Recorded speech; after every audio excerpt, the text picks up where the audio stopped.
All right, in this module, I want to talk about something that people are always afraid of. I always see new sellers going, man, I want to make sure, how do I know I'm not going to get ripped off? I'm sending my life savings over to China, and how do I know that they're not just going to take the money and run? I'm not going to say it doesn't happen, but it's so rare that it's not something to worry about.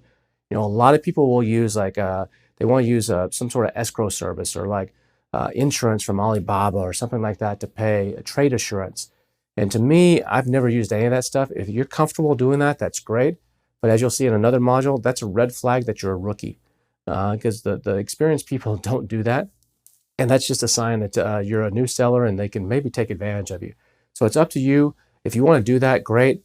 Go for it and do it. There's trade assurance from Alibaba where you can pay and they won't release the money until you sign off on it. And there's some escrow services and stuff like that. But I've never used any of that stuff and I've never had a problem. I'm not going to say it doesn't happen. There are the occasional where a factory goes out of business. But if you've done your homework right, you've done the proper reports like we talked about in the last module, you've vetted them correctly, the chances are extremely low that something's going to happen because in China, they're really not out to get you. I mean, some people think they're just out to get you. And for the most part, they really just want to please you. Chinese culture is very big on not losing face. It's so important. In the US, we don't care. If someone doesn't like us or we say something, we don't care. And in China, it's very much yes, yes. You ask them we can do something, yes, yes. Even though the answer is no, it's yes, yes, yes. They don't want to lose face. And losing face means basically being embarrassed. There's a hierarchy there. You know, even when if you're visiting a factory, for example, and you've been dealing with an English-speaking salesperson, usually it's a young girl, usually in her 20s, maybe early 30s, that's been to university and learned English, and that she's working in the office, and she's the one that's dealing with you. And the factory owner doesn't speak much English. But when you're there visiting, if you just even make a comment that says, "Oh, they'll have a Western name. My representative Susie, she's doing such a great job. She always answers me so fast, and she's always like on the spot." That is such an important thing for them. That's a face thing. So where you do that in front of the boss with the person you've been dealing with, your rep there, it goes so far. And so losing face is very important to them. So they're really not out to get you. There's also something called guangxi in Chinese. That's very, very big in their culture. And now you need to understand what guangxi is. It's made of like 5 different parts. And this is super, super important to understand. The number one part of guangxi is trust. Even though you're from another country and another culture, they really want you to trust them and they want to trust you. That's so important in their business. And number 2 in guangxi is respect. Respect is they're very family oriented in China. Everything's very family oriented. The companies might even be owned by a network of families. There might be a bunch of companies in an area and they're all brothers and sisters and they respect each other and they want all their customers, each other to do well. They'll help each other out. And so it's very, very important. And you'll even see sometimes with your rep, they might send you pictures of the boat festival. You know, it's a big festival that happens in the spring, early spring every year in China.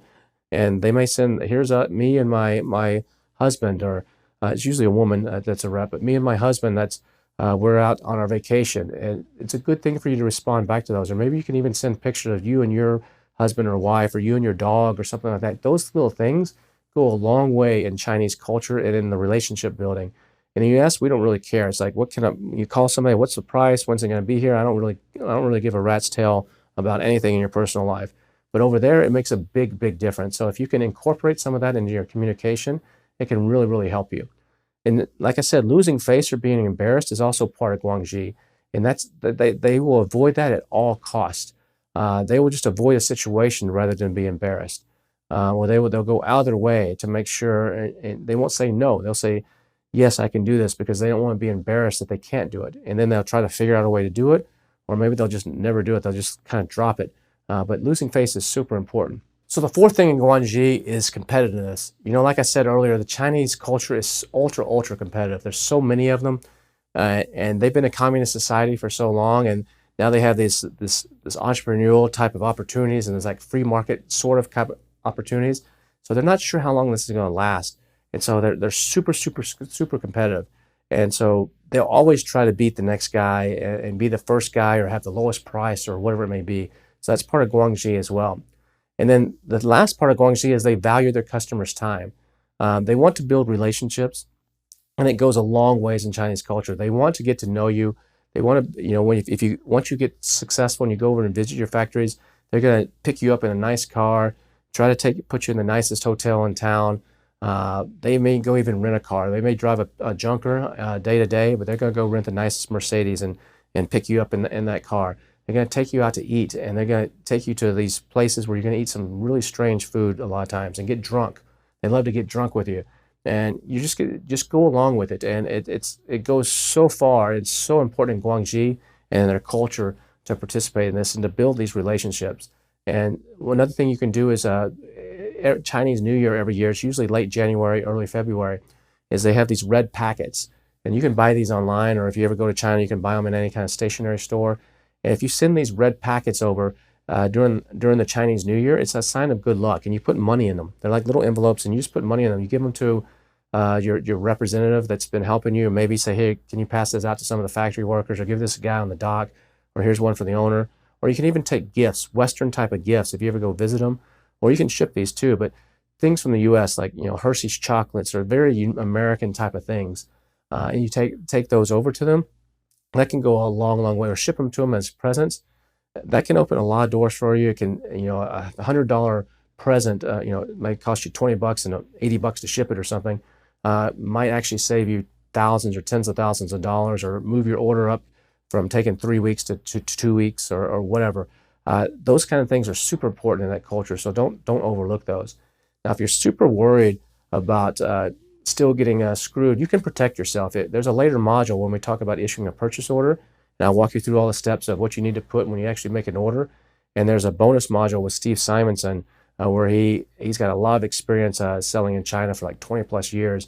And he tells you what to put on the purchase order to make sure if there does something go wrong, that you have a legal chance. You can stand up in a court in China. So take a look at that when we get into one of the later modules. But if you're really worried right now, you can do something called an NNN agreement. And the NNN agreement basically stands for non-use, non-disclosure, non-circumvention. And these will cost you a little bit of money to do. I've never actually done one, but some people like to do this, especially once they get into bigger orders or there's something really proprietary. So the non-use basically means that if you make a mold, they can't use it to make products for other people. So like in my case, where I made my custom molds, I probably should have done this.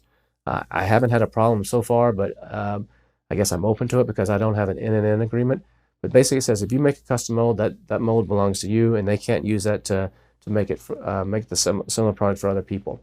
Non-disclosure basically means they're not supposed to tell other people that they actually made this product. Like I mentioned, if you're at in another module, if you're at a trade show and you ask them who do you manufacture for, a lot of times they just volunteer it. If you have an NNN agreement, they're not supposed to actually say that they make stuff for you. So a lot of the big companies do this. A lot of Amazon sellers don't, but something you can consider.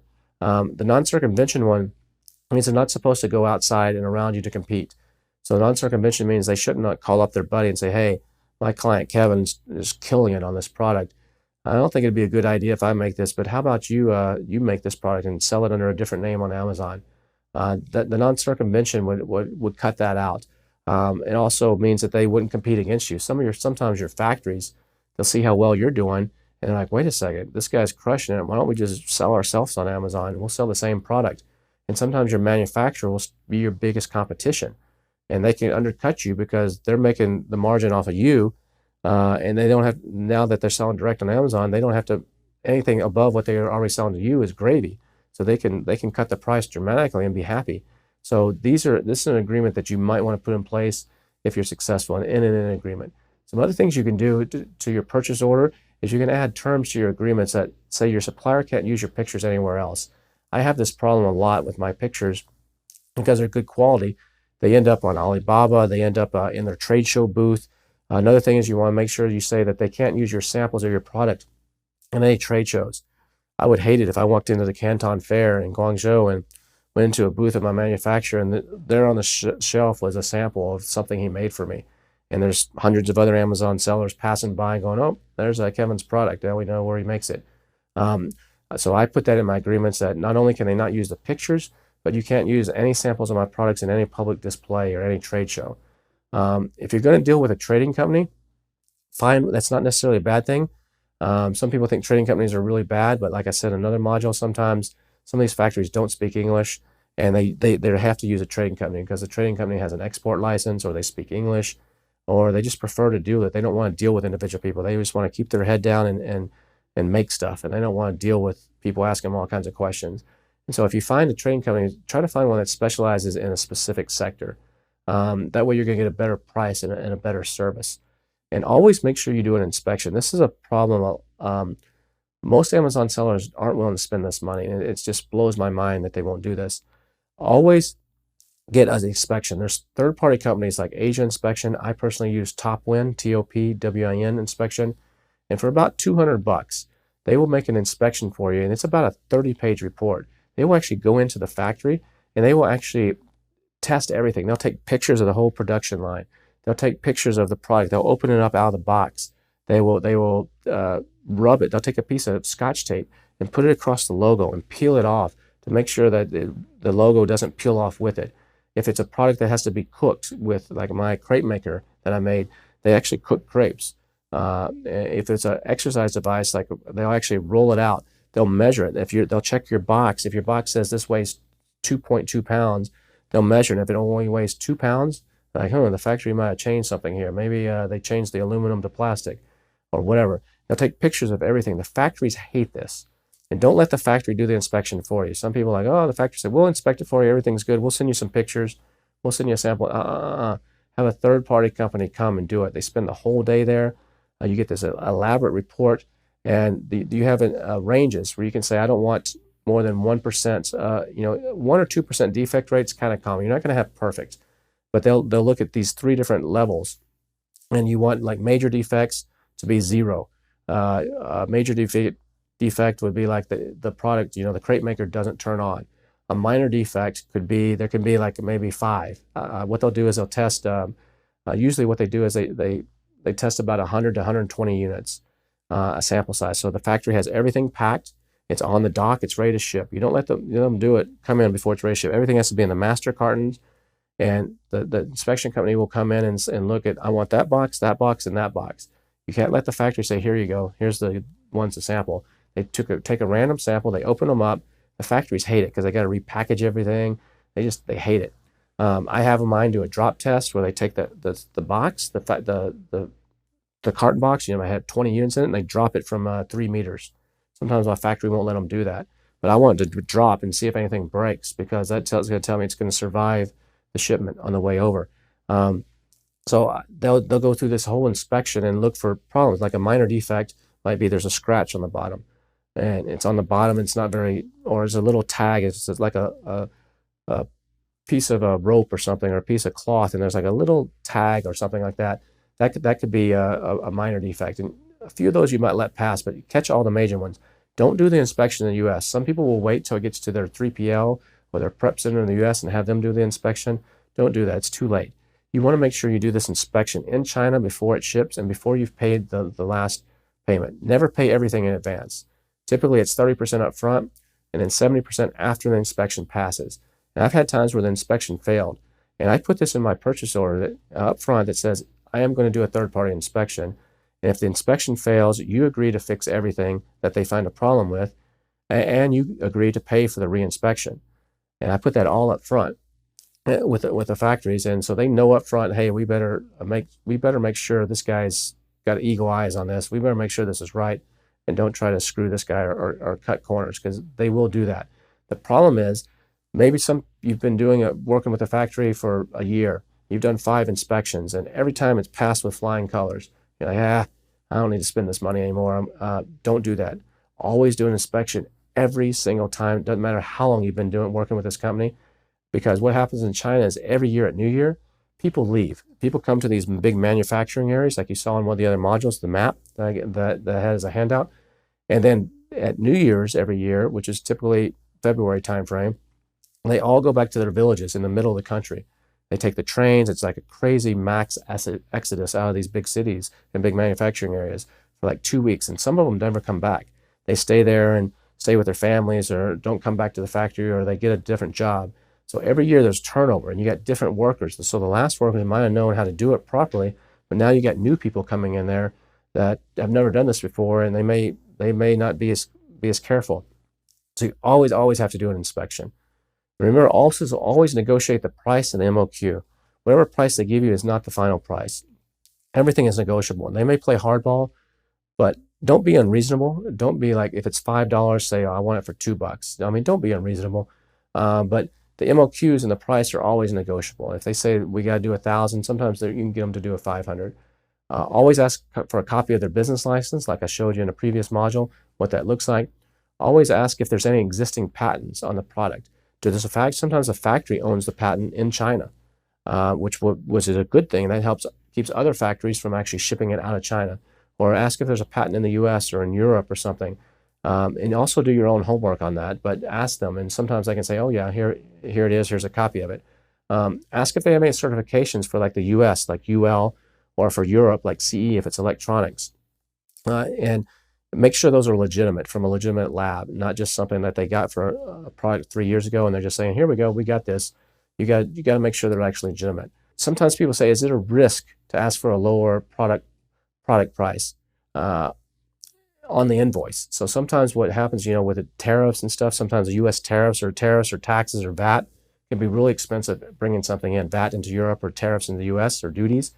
And so what you can do is you can say, hey, maybe I'm paying $10 for this item, but you ask the factory, or sometimes the factory will even volunteer this. We'll put this as $5 on the commercial invoice that goes with the shipment. And so when it comes to customs, instead of you paying a tax or a VAT or a duty on a $10 price, you pay it on the $5 price. Be careful with that because that can get you in a lot of trouble. It could save you money, but especially in the U.S., the customs will take a look at that, and they know that these things normally don't cost $5. They normally cost $8, $9, $10. They're going to be suspicious, and then you could get flagged, and you could get a massive fine. You could get everything confiscated. So be very, very careful. Some people play that game, and it's a very risky game. So don't do that. Now, any defects that are found when the inspection happens, make sure that they replace those. So if the inspector comes in and inspects 100 units and they find 7 of them that have a problem, the factory needs to replace that stuff for free. The other thing I always do is I actually put in my agreements that the factory agrees to replace any defective units that I've sold on Amazon. So any units that come back on Amazon as defective that customers have returned to Amazon, some of my factories, they actually want to see pictures of it. Some of them I show the report, say, look, I had 7 returns. And what they will often do is, if you negotiate this up front, is they'll replace those for free. Now, they're not going to make 7 of them and just send them out to you. They're not going to give you a refund for those 7 typically. What they'll do is on your next order, they'll add 7 extras. So maybe instead of making 1,000, they'll make 1,007. And so that's a way that you can actually get some of those products back. So these are some ways here that you can make sure that you don't get ripped off by your Chinese supplier. But just remember, most of them are not out to get you. They really are honest people that want to do a good job. But you do have to stay on top of it, and you do need to put a few protections and things in place just to make sure that you protect your business, because the last thing you want is to spend a lot of money, get what you think is a cool product, put it for sale on Amazon, and then all of a sudden the negative reviews just start pouring in and you're dead in the water. So hopefully this has helped you, and I look forward to seeing you in the next module.